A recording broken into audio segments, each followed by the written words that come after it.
తాకట్లో ఉన్న మీ బంగారాన్ని విడిపించి ఆ రోజు ఆన్లైన్ రేటుకి కొంటాం. Sharma gold company. నమస్కారం, సుమన్ టీవీకి స్వాగతం. నేను మానస. ఈ రోజు మనతో పాటు ఉన్నారు జ్యోతిష్య రత్న, జ్యోతిష్య చక్ర వైభవ నిపుణ డాక్టర్ రాళ్లపల్లి రవికుమార్ గారు. వారితో మాట్లాడదాం. జూలై మాసానికి సంబంధించిన రాశి ఫలాలు ఏ విధంగా ఉన్నాయి అనే విషయాలు తెలుసుకుందాం. గురుగారు నమస్కారం అండి. నమస్కారం. గురుగారు, జూలై మాసానికి సంబంధించి ద్వాదశ రాశుల యొక్క రాశి ఫలితాలు తెలుసుకోబోయే ముందు గ్రహ సంచారం ఏ విధంగా ఉందో తెలుసుకుందాం. తప్పకుండా అమ్మా. శరదిందు సమాకారే పరబ్రహ్మ స్వరూపిణి వాసరాపీఠ నిలయే సరస్వతి నమస్తుతే. సుమన్ టీవీ ప్రేక్షకులకు నమస్కారం. ముందుగా ద్వాదశ రాశుల్లో నవగ్రహాలు జూలై నెలలో ఎక్కడున్నాయో తెలుసుకుందాం. సూర్యుడు 17 జూలై దాకా మిథున రాశిలో ఉంటాడు, తర్వాత కర్కాటక రాశిలోకి వెళ్తాడు. కాబట్టి సూర్యుడు వచ్చేసి మనకి ముఖ్యంగా అంటే నెల గురించి చెప్పుకున్నాం కాబట్టి 16వ తారీఖు దాకా మటు ఖచ్చితంగా మనకి మిథున రాశిలో ఉంటాడు. నెక్స్ట్ వచ్చేసి గురువు కూడా మనకి మిథున రాశిలోకి ప్రవేశించాడు కాబట్టి మిథున రాశిలోనే ఉంటాడు ఈ నెలలాళ్ళు కూడా. అలాగే బుధుడు వచ్చేసి మనకి ఈ నెలలాళ్ళు కూడా కర్కాటక రాశిలో ఉంటాడు. ఇక కుజుడు సింహరాశిలో ఉంటారు, అలాగే కేతు కూడా సింహరాశిలో ఉంటారు, అలాగే రాహు కుంభరాశిలో ఉంటారు, మరియు శని మటుకు మీన రాశిలో ఉంటారు. కాబట్టి ఈ ద్వాదశ రాశుల్లో ఈ నవగ్రహాలు ఈ స్థానాల్లో ఈ మాసం అంతా ఉంటారు. గురుగారు, జూలై మాసానికి సంబంధించి మేషరాశి వాళ్ళ రాశి ఫలితాలు ఏ విధంగా ఉన్నాయో తెలియచేయండి. తప్పకుండా అమ్మ. మేషరాశి అనగానే మనకి అశ్విని 1, 2, 3, 4 పాదాలు, భరణి 1, 2, 3, 4 పాదాలు, కృత్తిక 1వ పాదం, ఈ నక్షత్రాల సమూహంతో మనకి మేషరాశిలోకి వస్తుంది. మేషరాశి వారికి గురుబలం కొంచెం తక్కువగా ఉంది, అలాగే మనకి శని బలం కూడా తక్కువగా ఉంది. ఎందుకంటే ఏలినాటి శని వాళ్ళకి 31 మార్చి నుంచి స్టార్ట్ అయింది. మేషరాశికి అధిపతి కుజుడు అండి. సో శనికి కుజుడికి అస్సలు పడదన్నమాట. కాబట్టి వీళ్ళ మీద ఎక్కువ ఇంపాక్ట్ ఉంటుంది. సాధారణంగా ఏలినాటి శని అనేది ఎక్కువ ఇంపాక్ట్ ఉంటుంది. అంటే ఇప్పుడే స్టార్ట్ అయింది, అది కూడా మీనరాశిలోకి మనకి శని ఉంది కాబట్టి, వ్యయ స్థానంలో ఉంది కాబట్టి అంత ఇంపాక్ట్ ఉండదు. అంటే మనకి మీనరాశికి అధిపతి గురువు అయ్యాడు కాబట్టి ఆ స్థానంలో శని ఉన్నాడు కాబట్టి అంత ఇంపాక్ట్ ఉండదు. ఎప్పుడైతే 2.5 ఏళ్ళు అయిపోయిన తర్వాత 2028లో మేషరాశిలోకి శని ప్రవేశిస్తాడో అక్కడ మటుకు 2.5 ఇయర్స్ చాలా ఇంపాక్ట్ ఉంటుంది. ఎందుకంటే శని అక్కడ నీచ స్థానం అన్నమాట. పైగా కుజుడికి శనికి అసలు పడదు, పైగా మేషరాశిలో ప్రవేశించిన శని మనకి నీచ స్థానం అవుతుంది కాబట్టి ఆ ఇంపాక్ట్ చాలా ఎక్కువగా ఉంటుంది 2.5. ఇక్కడ మేషరాశి వారికి ప్రస్తుతం ఈ 2.5 ఏళ్ళ మటుకు ఉన్నంతలో పర్వాలేదు, మరీ అంత దారుణంగా ఉండదు, 50% ఖచ్చితంగా బాగుంటుందని చెప్పుకోవాలి. కాబట్టి శని కూడా పర్వాలేదు. అలాగే రాహు కేతువులు కూడా పంచమంలో కేతు ఉన్నాడు, రాహు లాభస్థానంలో ఉన్నాడు కాబట్టి అతను కూడా మంచి పొజిషన్లో ఉన్నాడని చెప్పుకోవాలి. ఒక్క గురుబలం మటుకు తక్కువగా ఉంది కాబట్టి శ్రమ కాలం ధనం వ్యర్థమయ్యేందుకు అవకాశం ఉంది. అవసరానికి డబ్బులు సమకూరడం, రావాల్సిన బాకీలు వసూలడం ఇవన్నీ కూడా ఆలస్యం అవుతూ ఉంటాయి అన్నమాట. అవసరానికి డబ్బులు సమకూరడం అంటే మనం 2-3 సార్లు అడిగితే కానీ కూడా డబ్బులు ఎవరెవరు అంటే సేమ్ ఇదే మనిషి లాస్ట్ ఇయర్ అడిగిన దానికి ఇప్పుడు అడిగిన దానికి తేడా ఉంటుందండి. మనకి గురుబలం ఉన్నప్పుడు అలాగే మనకి శని బలం ఉన్నప్పుడు వేరేగా ఉంటుంది జీవితం. కనీసం గురుబలాన్ని ఉందనుకోండి, ఎక్కడికైనా వెళ్ళినా కూడా ఒక్కసారి వెళ్ళేప్పటికి పని అవుతుంది. గురుబలం లేదనుకోండి 2-3 సార్లు వెళ్ళినా కూడా పని అవ్వదు.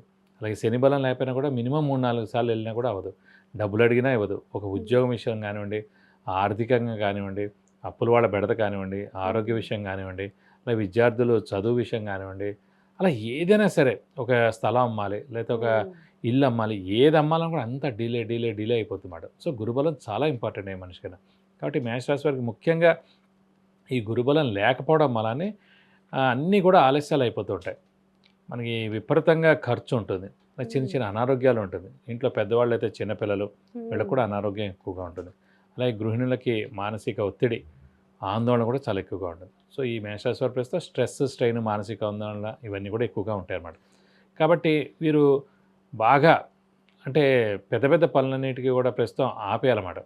ఇలాంటి జోళ్ళకి వెళ్లకుండా చిన్నవి చేసుకుంటే ఉత్తమం. అంటే పెద్దవి తలంపులన్నీ కూడా తలుచుకోకుండా చిన్నవి అన్నీ చేసుకుంటే సరిపోతుంది. అలాగే ముఖ్యంగా ఆర్థికంగా మటుకు కొంచెం బాగా కష్టపడితే కానీ డబ్బులు సమకూరవు అనమాట. అలాగే ఆరోగ్యం కూడా చిన్న అనారోగ్యాలే ఉంటాయండి. కాబట్టి ఓవరాల్గా చూస్తే కనుక పర్వాలేదు, కానీ ఏంటంటే చిన్న ఒడిదుడుకులు మటుకు ఉంటాయి. మరి ఉద్యోగస్తులకు ఎలా ఉంటుంది గురువుగారు? ఉద్యోగస్తులు అనగానే మనం ఎక్కువగా శనినే చూడాలండి. శని మనకి వ్యయ స్థానంలో ఉన్నా కూడా చెప్పాను కదా, మనకి మీన రాశిలో ఉన్నాడు. దాని అధిపతి గురువు కాబట్టి గురువుకి శనికి పర్వాలేదు కాబట్టి మిశ్రమంగా ఉంది కాబట్టి నిరుద్యోగులు ఎవరైనా ట్రై చేస్తే కనుక ఉద్యోగం వస్తుంది. ఉద్యోగస్తులకి అంటే మరీ నేమ్ అండ్ ఫేమ్ ప్రమోషన్లు అవి రాకపోయినా కూడా మధ్యస్థంగా ఉంటుంది అన్నమాట. సో మరీ అంత దారుణంగా అయితే లేదు. ఉద్యోగస్తులు కూడా పర్వాలేదు, మరీ ఉద్యోగానికి ఇబ్బంది కలగడం అలాంటివంటూ ఏం లేదు. ఉద్యోగస్తులకి ప్రమోషన్స్, నేమ్ అండ్ ఫేమ్ అలాంటివి ఉండకపోవచ్చు, కానీ మధ్యస్థంగా ఉంటుంది అన్నమాట చెప్పుకోవచ్చు. మరి వ్యాపారస్తులకు ఎలా ఉంటుంది? కొత్తగా ఏమైనా వ్యాపారాలు మొదలు పెట్టొచ్చు అంటారా?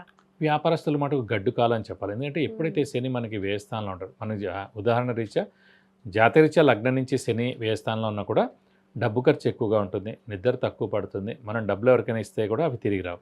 అలాగే ఉదాహరణకి ఇప్పుడు మేషరాశి వారికి వ్యయ స్థానంలో శని ఉన్నాడు. సో ఈ 2.5 సంవత్సరాలు కూడా ఎవరికైనా డబ్బు ఇచ్చినా తిరిగి రాదు, వచ్చినా సగమే వస్తుంది, వచ్చినా డిలే వస్తుంది, ఏదో పెద్ద ప్రాబ్లం పెద్ద గొడవ అయిన తర్వాతే ఆ డబ్బులు మనకు వెనక్కి వస్తాయి.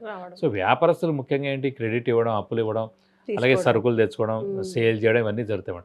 సో సేల్ అనేది తక్కువ అవుతుంది, క్రెడిట్ ఎక్కువ ఇవ్వడం వల్ల కూడా మనకి డబ్బులు వెనక్కి తిరిగి రావు. అలాగే అప్పులు మనం చేసినా కూడా అప్పులు వాళ్ళ బెడద తప్పదు, కొత్త అప్పులు చేయాల్సి ఉంటుంది. కాబట్టి వ్యాపారస్తులు అంటే ఇప్పుడు మిశ్రమంగా ఉంది కాబట్టి వ్యాపారస్తులు కొత్త వ్యాపారం స్టార్ట్ చేయొద్దు, అలాగే ఎక్స్పాన్షన్ జోలికి వెళ్ళొద్దు, అంటే క్రెడిట్స్ ఎక్కువ ఇవ్వద్దు. ఈ ఒక్క ఏడాది కొంచెం మామూలుగా ఉంటే కనుక సరిపోద్దని చెప్పుకోవచ్చు. గురుబలం తక్కువగా ఉంది అంటున్నారు, ఫలితాలు కూడా మిశ్రమంగా ఉన్నాయి అంటున్నారు. కాబట్టి మేషరాశి వాళ్ళు ఈ నెలలో బాగుండడం కోసం ఏ పరిహారాలు పాటించాలి?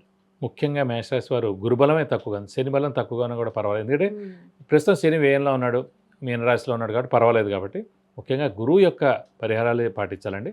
దక్షిణామూర్తి శ్లోకం లేదంటే అష్టోత్తరం చదువుకోవడం, అలాగే దత్తాత్రేయ స్వామిని ఎక్కువగా ఆరాధించడం, ప్రతిరోజు దత్తాత్రేయ స్వామి అష్టోత్తరం చదువుకోవడం, వీలైతే ప్రతి గురువారం దత్తాత్రేయ స్వామి టెంపుల్కి వెళ్ళి 40 ప్రదక్షిణాలు చేయడం, వీలైతే గురువుకి 16,000 సార్లు జపం చేయించి కేజీంపావు శనగపప్పు, ఒక ఎల్లో లుంగి, 1000 రూపాయల వర్త్ గోల్డ్ ఐటమ్ దానం ఇస్తే కనుక గురువు యొక్క దోషం తొలగిపోతుంది. సో గురుబలం కూడా పెరుగుతుంది. అప్పటి నుంచి మీకు అన్ని విధాలా బాగుంటుంది. రైట్ గురుగారు, ధన్యవాదాలు. నమస్కారం. విద్య, ఉద్యోగం, వివాహం, వ్యాపారం, సంతానం, ఆరోగ్యం, ఆర్థికం ఇలా ఎటువంటి సమస్యకైనా సరే గురువుగారు నుంచి మీరు పరిహారాలు తెలుసుకోవాలి అనుకుంటే స్క్రీన్ పైన కనిపించే నంబర్స్కి కాల్ చేసి లేదంటే వాట్సాప్ చేసి అపాయింట్మెంట్ తీసుకోవచ్చు. మీ సమస్యలకి పరిష్కారం తెలుసుకోవచ్చు. చూసారు కదండి, జూలై మాసానికి సంబంధించి మేషరాశి వాళ్ళ రాశి ఫలితాలు ఇవి. ఏ పరిహారాలు పాటించుకోవాలి అనే విషయాలు గురుగారు కూడా తెలియజేశారు. కాబట్టి తప్పకుండా ఒకసారి పాటించి చూడండి. చూస్తూనే ఉండండి సుమన్ టీవీ. నమస్తే.